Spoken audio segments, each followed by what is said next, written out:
Hello everyone, welcome back to my channel easy econometrics. আশা করছি আপনারা সকলেই ভালো আছেন। আজকের ভিডিওতে আমরা আলোচনা করব WBSLST 2025 ইকোনমিক্স সাবজেক্টের এক্সপেক্টেড কাট অফ নিয়ে।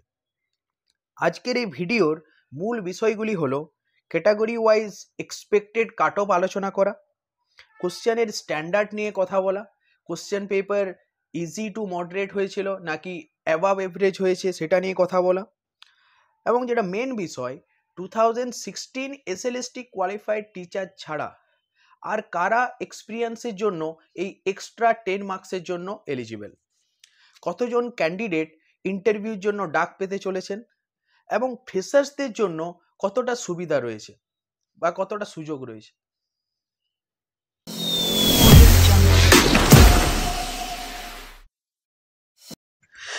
চলে আসি কোশ্চেনের স্ট্যান্ডার্ড নিয়ে। 2016 এর তুলনায় এইবারের প্রশ্নপত্র তুলনামূলকভাবে অনেকটাই ইজি ছিল। মোরলেস সবার অ্যাবাভ 50 কোশ্চেন ঠিক গেছে, সো এটা এক্সপেক্টেড যে কাট অফ বাড়তে পারে। কিন্তু আরেকটা জিনিস দেখার বিষয়, 2016 যা নাম্বার অফ সিটস ছিল তার তুলনায় 2025 নাম্বার অফ সিটস অনেকটাই বেশি। তাই এই কাট অফ এটা এক্সপেক্ট করা যায় যে বাড়বে না, অ্যাটলিস্ট স্ট্যাগনেন্ট থাকবে ইন টার্মস অফ পার্সেন্টেজ। 2016 যা ছিল কাট অফ খুব একটা বাড়ার চান্স নেই। হ্যাঁ, জেনারেল ক্যাটাগরির ক্ষেত্রে কাট অফ কিছুটা হলেও বাড়তে পারে, বাট রিজার্ভ ক্যাটাগরির ক্ষেত্রে কাট অফ বাড়ার কোনো পসিবিলিটি বা সম্ভাবনা মনে হচ্ছে না। তুলে ধরা হলো 2016 সালে ইকোনমিক্স সাবজেক্টের টোটাল নাম্বার অফ ভ্যাকেন্সি কত ছিল। টোটাল নাম্বার অফ ভ্যাকেন্সি ছিল 101 এবং ক্যাটাগরি ওয়াইজ প্রত্যেক ক্যাটাগরির এগেনস্টে তার কাট অফ দেওয়া রয়েছে। 2016 কাট অফ কত নেমেছিল এবং এই কাট অফ হচ্ছে আউট অফ 55। 2016 সালে ফুল মার্কস ছিল, রিটেনের ফুল মার্কস ছিল 55, সো এই কাট অফ হচ্ছে আউট অফ 55। যেটা এখানে সব থেকে ইম্পর্টেন্ট এবং দেখার বিষয়, সেই সময় টোটাল নাম্বার অফ অ্যাপ্লিকেন্ট ছিল নিয়ার অ্যাবাউট 600 to 700 এবং ইন্টারভিউর জন্য ডাকা হয়েছিল 1:1.4 রেশিওতে। তার মানে এখানে টোটাল নাম্বার অফ ভ্যাকেন্সি রয়েছে অ্যাপ্রক্স 100, সো 100 ভ্যাকেন্সির এগেনস্টে ইন্টারভিউর জন্য কল করা হয়েছিল 140 স্টুডেন্টকে। এবং আমরা যদি দেখি 2025-এ টোটাল নাম্বার অফ ভ্যাকেন্সি অনেকটাই বেশি। এখানে টোটাল নাম্বার অফ ভ্যাকেন্সি রয়েছে নিয়ার অ্যাবাউট 506, টোটাল ভ্যাকেন্সি হচ্ছে 506 এবং প্রত্যেক ক্যাটাগরি, সে আনরিজার্ভড হোক, ST, SC, OBC A, OBC B এবং একটা নতুন ক্যাটাগরি অ্যাড হয়েছে ইডাব্লিউএস, প্রত্যেক ক্যাটাগরির এগেনস্টে ভ্যাকেন্সি অনেকটাই বেড়েছে। এবং যদি আমি টোটাল নাম্বার অফ অ্যাপ্লিকেন্টের রেসপেক্টে ভাবি, টোটাল নাম্বার অফ অ্যাপ্লিকেন্টস হচ্ছে 2025-এ ম্যাক্স টু ম্যাক্স 1500, তার বেশি নয়। তাই কাট অফ বাড়ার খুব একটা সম্ভাবনা বা চান্সেস কিন্তু নেই রিজার্ভড ক্যাটাগরির ক্ষেত্রে। আনরিজার্ভড ক্যাটাগরিদেরকে কি ধরনের প্রবলেম ফেস করতে হতে পারে, যারা 2016-এ কোয়ালিফাইড টিচার ছিল তারা ইন্টারভিউতে কল পাবে এক্সট্রা টিচিংয়ের 10 মার্কস নিয়ে পড়ে এবং তাদের এই মার্কসটা বেড়ে যাওয়াতে তারা যদি রিজার্ভ ক্যাটাগরি থেকেও বিলং করে তারা কিন্তু চলে আসবে জেনারেল ক্যাটাগরিতে।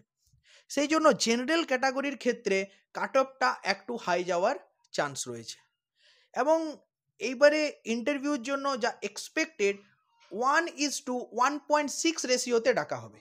যেমন যদি টোটাল নাম্বার অফ ভ্যাকেন্সি এখানে রয়েছে 500, তাহলে ইন্টারভিউর জন্য মোটামুটি কল করা হবে প্রায় 800 স্টুডেন্টসকে ইন্টারভিউর জন্য কল পাবে।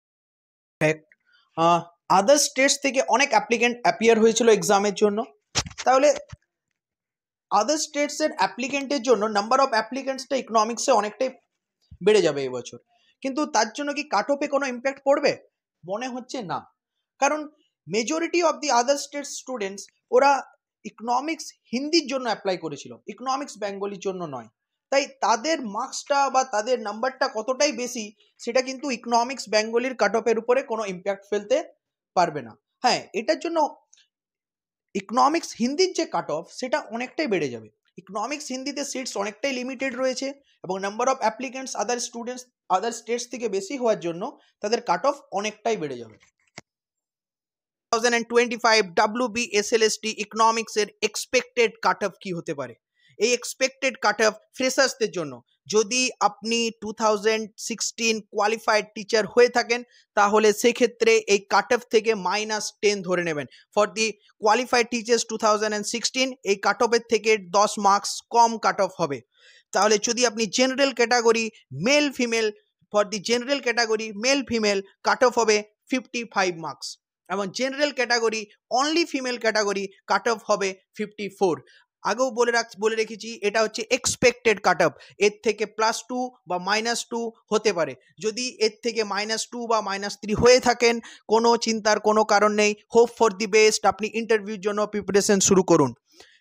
এসটি ক্যাটাগরি মেল ফিমেল ক্যাটাগরির জন্য expected cut of 40, ST female expected cut of 40। যদি আপনার মার্কস 40 বা 40 থেকে কিছুটা কম বা 40-র উপরে পেয়েছেন তাহলে আপনি ইন্টারভিউর জন্য প্রিপারেশন শুরু করুন।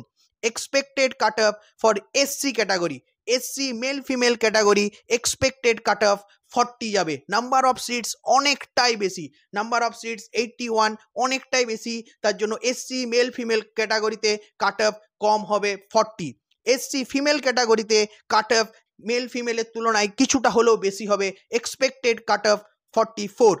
OBC A mail female category cut off expected cut off 45, and OBC A only female category expected cut off 45। যদি আপনি ওবিসি এ ক্যাটাগরি থেকে বিলং করেন এবং আপনার মার্কস 45 এর বেশি বা 45 এর কাছাকাছি এসেছে তাহলে আপনি ইন্টারভিউর জন্য প্রিপারেশন শুরু করুন।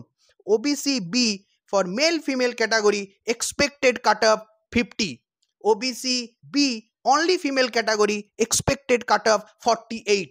যদি আপনি ওবিসি বি ক্যাটাগরি থেকে বিলং করেন এবং আপনার মার্কস 48 বা তার থেকে বেশি এসেছে তাহলে আপনি ইন্টারভিউর জন্য প্রিপারেশন শুরু করুন। ইডাব্লিউএস ইকোনমিক্যালি উইকার সেকশন, যদি আপনি ইডাব্লিউএস ক্যাটাগরি থেকে বিলং করেন, EWS mail female category expected cut off 50, EWS category only female category expected cut of is 50। যদি আপনি ইডাব্লিউএস ক্যাটাগরি থেকে বিলং করেন এবং আপনার মার্কস মোর দেন 50 তাহলে আপনি ইন্টারভিউর জন্য প্রিপারেশন নেওয়া শুরু করে দিন। আবারও বলে রাখি এটা হচ্ছে এক্সপেক্টেড কাট অফ, এর থেকে +2 বা -2 হতে পারে। যদি এর থেকে -2 স্কোর হয়েছেন চিন্তার কোনো কারণ নেই, ইন্টারভিউর জন্য প্রিপারেশন শুরু করুন and hope for the best. The watching easy econometrics, economics related এবং ইকোনমিক্স এসএলএসটি 2025 রিলেটেড যে কোনো আপডেট সবার আগে পেতে চ্যানেলটি সাবস্ক্রাইব